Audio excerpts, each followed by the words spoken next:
Hello everyone, स्वागत है आपका सोशियोलॉजी नेट अचीव में। आज की क्लास में हम अलगाव, एलिनेशन जो कि कार्ल मार्क्स के द्वारा दिया गया कंसेप्ट है, इसके बारे में समझेंगे। कार्ल मार्क्स ने अलगाव की अवधारणा दी है, एलिनेशन की अवधारणा दी है। इनकी जो पुस्तक है economic and philosophic manuscript of 1844, इसमें इस अवधारणा को दिया। ये जो इनकी पुस्तक है economic and philosophic manuscript of 1844 में जो लिखी है, इसमें इन्होंने एलिनेशन की अवधारणा को समझाया कि जो पूंजीवादी समाज है, पूंजीवादी समाज में दो वर्ग की बात की है कार्ल मार्क्स ने। एक है जो पूंजीपति जिनके पास धन होता है, जो कि जिनके पास स्वामित्व है, और दूसरा है श्रमिक जो कि मजदूर वर्ग है। दो वर्गों की बात करते हैं कि इन दोनों वर्गों के बीच में जो वो संघर्ष होता है। तो यहाँ पे एलिनेशन की जो अवधारणा दी है, उसमें उन्होंने जो श्रमिक है वो कैसे अपने श्रम, जो वो श्रम क्या है, जो वो कार्य करता है, जो वो वर्क कर रहा है, तो वो उस श्रम के प्रति कैसे अलगाव हो जाता है, उसको एलिनेशन हो जाता है। अलगाव का मतलब कि वो डिस्कनेक्ट हो जाता है उससे, जो वो कार्य कर रहा है उसके प्रति उसका कोई लगाव नहीं रहता, मतलब डिस्कनेक्ट हो जाता है। तो उसी एलिनेशन को उन्होंने इस अवधारणा में समझाया है अपनी इस पुस्तक में economic and philosophic manuscript of 1844 में। एलिनेशन जो है वो उन्होंने चार तरह के बताए हैं कि श्रमिक को चार तरह की एलिनेशन बताए हैं कि चार तरह के समाज में पूंजीपति जो समाज है, पूंजीवादी जो समाज है, उसमें चार तरह के एलिनेशन पाए जाते हैं, चार तरह के अलगाव पाए जाते हैं। अगर आप कोर्स परचेज़ करना चाहते हैं सोशियोलॉजी की एग्ज़ाम की, अगर आप प्रेपरेशन कर रहे हैं सोशियोलॉजी यूजीसी नेट की, तो आप कोर्स परचेज़ कर सकते हैं। लिंक डिस्क्रिप्शन में दिया है। यूजीसी नेट पेपर 1 का भी आप कोर्स परचेज़ कर सकते हैं। इसमें इस ऐप में आपको एक ज़रूरी बात है कि आपको वो बुक मिल जाएगी जिसमें 2005 से लेके और 2024 तक जो प्रीवियस ईयर क्वेश्चन पेपर हैं उसमें सॉल्व किए हुए मिल जाएंगे। तो आप इसको परचेज़ कर सकते हैं। आपको ये जो बुक है वो आपको ई बुक मिलेगी। इसमें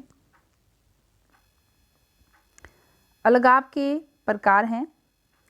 पहला है उत्पाद से अलगाव, एलिनेशन फ्रॉम प्रोडक्ट, कि जो श्रमिक है उसको अपने प्रोडक्ट से अलगाव हो जाता है। जो श्रमिक है, जो वो वस्तु बना रहा है, जिस प्रोडक्ट को वो बना रहा है, उसके प्रति अलगाव हो जाता है कि वो उसकी अपनी जिस वस्तु को वो बना रहा है वो उसकी अपनी नहीं होती। जैसे कि उस पर क्योंकि अधिकार जो है वो पूंजीपति का होता है। जैसे उसने मान लो कि वो जूते वाली कंपनी में काम करता है, तो उसने जूता बनाया, तो वो उसने जूते को जो बनाया है, उस प्रोडक्ट को बनाया, तो जूता क्या है, उसका प्रोडक्ट है। तो इस प्रोडक्ट से उसको अलगाव हो जाता है क्योंकि वो उस जूते को बना तो रहा है लेकिन उसको खरीदने की उसके पास उतनी कीमत नहीं होती, क्योंकि उसका जो अल्टीमेट जो उसकी कॉस्ट, जो प्राइस है, वो कौन तय करता है, पूंजीपति तय करता है, मालिक तय करता है। तो उसको तो सिर्फ उसकी दिहाड़ी मिलती है। तो वो जिस जूते को बना रहा है, जिस कंपनी में वो काम कर रहा है, जिस प्रोडक्ट को वो बना रहा है, उस प्रोडक्ट के प्रति उसका क्या हो जाता है, अलगाव हो जाता है, डिस्कनेक्ट हो जाता है, क्योंकि वो उसके पास उतने पैसे नहीं होते कि वो उस प्रोडक्ट को खरीद पाए, क्योंकि उस पर अधिकार किसका होता है, पूंजीपति का। जैसे एक जो सॉफ्टवेयर इंजीनियर है वो प्रोग्राम की कोडिंग करता है, जब वो कोडिंग करता है प्रोग्राम की, लेकिन उसकी जो प्रोग्रामिंग है वो किसके पास होती है, कंपनी के पास होती है। तो ऐसे ही क्योंकि उसके ऊपर अधिकार नहीं होता, तो वो उस प्रोडक्ट से क्या है, उसको अलगाव हो जाता है, जो प्रोडक्ट वो बना रहा है उससे डिस्कनेक्ट होता है। नेक्स्ट है उत्पादन प्रक्रिया से अलगाव, alienation from the process of production.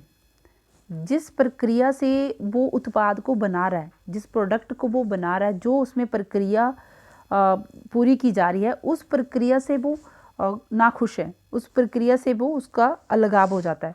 जैसे जो श्रमिक है वो केवल मशीन की तरह ही काम करता है, मतलब उसको जो टाइम दिया गया है 9 से लेके वो 5 तक 5 बजे तक वो काम करेगा, तो जिस काम को वो करता है वो डेली उसी काम को ही करता है, क्योंकि वो उसकी स्पेशलाइज है, वो उसी काम को करता है। जैसे कोई मशीन के कोई स्क्रू कसता है व्यक्ति, तो उस मशीन को वो स्क्रू कसने का ही काम करता है, लेकिन उसे पूरी कार बनाना नहीं आती, क्योंकि उसको पूरी समझ नहीं है।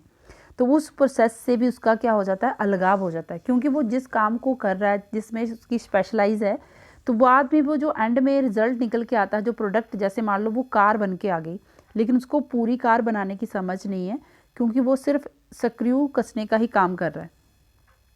उसमें उसका जैसे कोई कॉल सेंटर में जो होते हैं, कॉल सेंटर में जो वहाँ पे होते हैं, वो रोज़ एक ही स्क्रिप्ट को बार बार बोले जा रहे होते हैं, जो स्क्रिप्ट उनको दी गई है उसी को बोले जा रहे होते हैं, उस पर वो अपनी राय नहीं दे सकते, अपनी तरफ से वो राय ऐड नहीं कर सकते। तो ऐसे ही जो प्रोसेस है, जो प्रोडक्शन, जो बनाने का जो प्रोसेस है, उत्पादन की जो प्रक्रिया है, उससे भी उसका अलगाव हो जाता है, डिस्कनेक्ट हो जाता है। पहला था कि वो प्रोडक्ट से उसका अलगाव होता है, दूसरा है कि उस प्रक्रिया से उसको अलगाव हो जाता है। अब तीसरा है सेल्फ एलिनेशन, आत्म परायापन। सेल्फ एलिनेशन कब होता है, जब वो जिस कार्य को कर रहा है उसमें उसकी संतुष्टि नहीं है उस कार्य को करने की। जैसे कि वो कोई कार्य तो कर रहा है, लेकिन वो अंदर से खुश नहीं है, क्योंकि वो सिर्फ जीविका पाने के लिए ही उस काम को कर रहा है, वो उस कार्य को पैसे की ज़रूरत को पूरा करने के लिए। जैसे एक टीचर है, प्राइवेट टीचर है, उसने बहुत अच्छा पढ़ा लिखा है, लेकिन वो जिस जगह पे, जहाँ पे, जिस स्कूल में वो पढ़ा रहा है, सिर्फ वो पैसे कमाने के लिए पढ़ा रहा है, अंदर से वो खुश इसलिए नहीं है क्योंकि उसको वैसी सैलरी नहीं मिल रही। तो वो उस जो अपने आप से कटने लगता है, कि अपने आप से उसको अलगाव हो जाता है, क्योंकि वो योग्य तो है, लेकिन उसका वहाँ पे इतना ज़्यादा उसको संतुष्टि नहीं मिल रही, क्योंकि वो सिर्फ जीविका कमाने के लिए ही वहाँ पे काम कर रहा है। जैसे कोई चित्रकार है, कोई कलाकार है, तो वो विज्ञापन बनाता है किसी कंपनी के लिए। जब वो विज्ञापन बनाता है किसी कंपनी के लिए, तो वो उस विज्ञापन को वहाँ पे बेच रहा है, लेकिन वो सिर्फ जीविका कमाने के लिए वहाँ पे विज्ञापन बना रहा है, जबकि वो अंदर से क्या चाहता था कि वो स्वतंत्र चित्रकार बने, स्वतंत्र कलाकार बने। तो वो जब उसको अंदर से खुशी नहीं आती, तो वो क्या हो जाता है, आत्म परायापन, सेल्फ एलिनेशन, अपने आप से उसको अलगाव हो जाता है। समाज से अलगाव। समाज से अलगाव कब होता है, जैसे जो पूंजीवादी समाज की व्यवस्था को समझाते हैं कार्ल मार्क्स, कि जब श्रमिकों के बीच में प्रतिस्पर्धा होती है, कंपटीशन होता है, जब एक दूसरे से आगे बढ़ने की जो होड़ होती है, एक दूसरे से कंपटीशन किया जाता है, तो कोई वहाँ पे कोई सामूहिक भावना नहीं रहती वहाँ पे।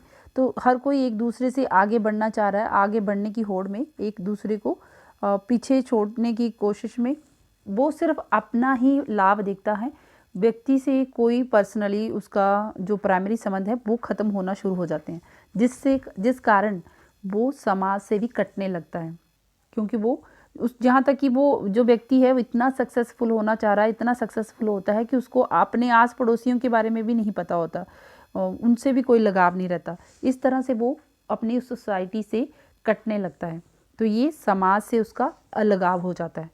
तो कार्ल मार्क्स ने एलिनेशन की थ्योरी में 4 तरह के जो प्रकार बताए हैं। पहला तो है व्यक्ति प्रोडक्ट से, जो प्रोडक्ट बना रहा है उससे उसको अलगाव हो जाता है, मतलब उससे कट जाता है, क्योंकि वो खरीद नहीं सकता उसको।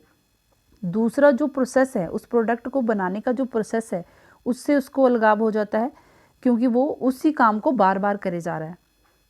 तीसरा जो है वो अपने आप से वो काम तो कर रहा है, लेकिन सिर्फ अपनी जीविका के लिए, जीविका चलाने के लिए कर रहा है, लेकिन वो अंदर से खुश नहीं है, क्योंकि वो कुछ और करना चाहता था, उससे उसको अपने आप से अलगाव होता है।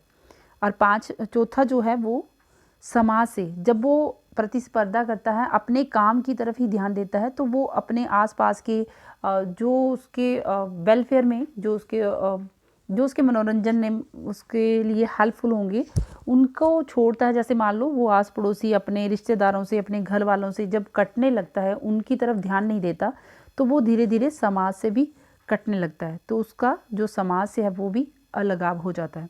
तो ये थे 4 तरह की अलगाव एलिनेशन अवधारणा जो कार्ल मार्क्स ने दी है। आई होप आपको समझ में आई हो। अगर आप और भी किसी और टॉपिक पे समझना चाहते हैं 10 मिनट की सीरीज़ में, तो मुझे ज़रूर बताएं, कमेंट करें और बताएं कि आपको समझ में आया है। कमेंट करके ज़रूर बताएं। Thank you.